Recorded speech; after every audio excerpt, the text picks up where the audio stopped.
ప్రభుత్వ సంక్షేమ పథకాలను ప్రజల్లోకి తీసుకెళ్లే బాధ్యత పార్టీ కార్యకర్తలపైనే ఉందని కేంద్ర మంత్రి చిరంజీవి అన్నారు. పశ్చిమ గోదావరి జిల్లా తణుకు నియోజకవర్గంలో ఆయన పలు అభివృద్ధి పనులకు శంకుస్థాపన చేశారు.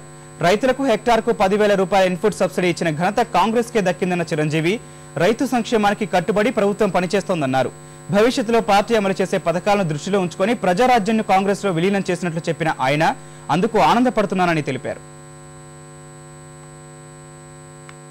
వాళ్ళ మాధ్యమాల ద్వారా వాళ్ళకు ఉన్నటువంటి మీడియా ద్వారా అసత్య ప్రచారం చేస్తున్నా, పాదయాత్ర చేస్తూ ఆయన ఘోష పెడుతూ ప్రజలు చెబుతున్నా నిజంగా ఎవరు నమ్మాల్సిన అవసరం లేదు.